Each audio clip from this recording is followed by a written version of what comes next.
If the life you're living has more drama than a soap opera, and you need somebody who will really, really keep it real, not somebody who's gonna lie to you, sugarcoat it, too scared to hurt your feelings, somebody who will really tell it to you straight up, no chaser. That's what I'm gonna do. I'm your girl, the Bronze Goddess, and this is Strawberry Letter. Let's go get 'em. I am 25 and may be diagnosed with a type of gynecological cancer. I've always said that I didn't want kids, but it's different when someone tells you you can't have any. Anyway, I may have come across the option to hold off chemo to become pregnant. I recently asked a friend of mine. We've been friends off and on for 20 years. I say off and on because we went to different junior high schools and high schools, but we reunited as adults. He's a truck driver with a 4-year-old daughter, and naturally, the baby mother is around all the time causing havoc. We were in a relationship, but it didn't end well 4 years ago. I realized that we made off way better as friends than a couple. I love our friendship so much that I'd rather do artificial insemination than actually do the act. I know me. Feelings will come flying left and right. He seems down with the idea. He even dedicated Yes by Music Soul Child to me. I just want to know, what should I do? What questions should I ask him, etc. All in all, you two, please pray for me that my tests are negative. Okay. So from the way this letter sounds, you're not even sure that you even have gynecological cancer that would keep you from being able to have kids. So let's just slow down. Let's just slow down all this artificial insemination talk and let's just slow down and wait and see what happens. Of course, we're going to pray. I'm going to begin praying today that you don't even have cancer, because that's my prayer. Before we go on to having kids and who to have kids with, I think you're jumping the gun a little bit. I think you need to slow down. Okay, and then let's get into the whole fact of you thinking that this man is a candidate. Okay, so I think that if you've already decided that you and him are friends and that's the direction that you guys want to take your relationship, I think it's going to do nothing but complicate things if you bring a child into the situation. I think you're jumping the gun. I think you need to calm down.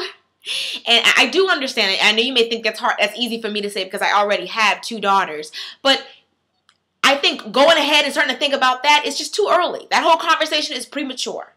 So I know it may not necessarily be the response you were looking for me to tell you about, having a kid with this man that you barely know and he got a baby mama and she's full of drama. You already doing too much, okay? Slow down. Let's just pray and get this whole, find out whether you even have cancer or not. Let's figure that out first. And then if, God forbid, if you do have cancer, I would focus on that rather than focusing on bringing another life into this world when you're still trying to focus on your own life and getting yourself healthy and you healing up. And when it comes to him and his relationship, I don't necessarily think that may be the route that you want to take. I would definitely pray about your situation, pray about the cancer situation, pray about having kids if that's God's will, because bringing another life into this world is already challenging enough without trying to do that. And then, you got cancer and you're holding off chemotherapy. You're putting a lot of stress and everything on yourself.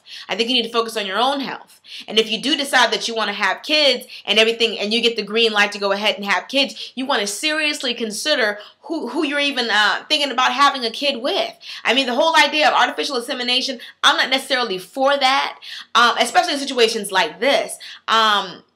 Because you're just making a decision. You're just choosing, he looks good to me, and you're just choosing it. You don't know what all comes with that. Yeah, he may be a good friend, but is he a good father? Yeah, he has a 4-year-old, but you don't know the ins and outs of that relationship. You don't know the nuances of why the baby mama is like that. People always assume, because you're friends with the guy, and the guy's always complaining about the baby mama, that he may not be justified.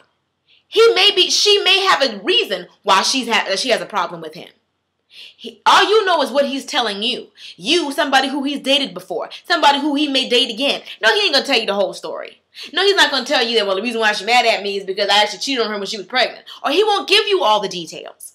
So everybody's always mad at the baby mama, but you never know what that story is, okay? Have you met her, have a conversation with her? She's wreaking havoc for what? He may have promised her there'd be a family. He may have told her, he may have gotten her pregnant on purpose. You don't know what the situation is with them. So you really can't speak on it. But what I do think is you need to focus on you, focus on your own health. And if you do decide to have kids, I would pray about that.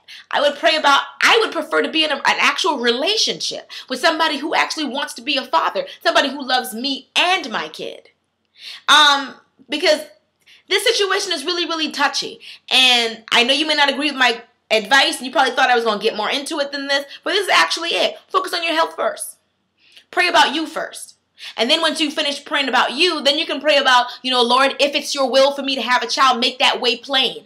But I doubt that the whole artificial insemination is what God had in mind for procreation.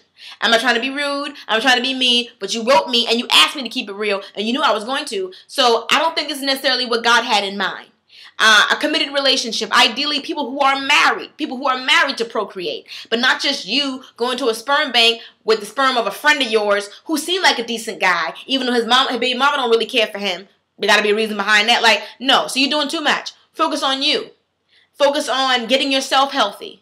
And if God, and I pray that you don't have cancer. And if you don't have cancer, take this as a second opportunity and just be in a relationship, not find a relationship, but be open to a relationship that God actually has for you.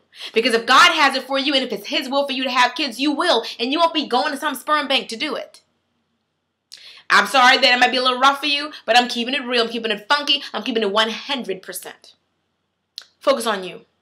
Let that all that other stuff, that other talk is secondary. Yeah, you want to have kids, but do you want to have kids in chemo? Do you want to have kids and you're sick? You want to have kids and you have to worry about you not being able to raise them?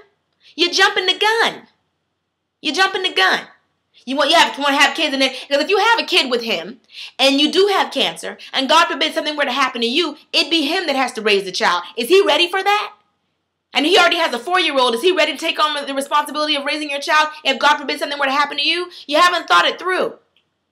Take your time and think it through. Pray it through. Deuces.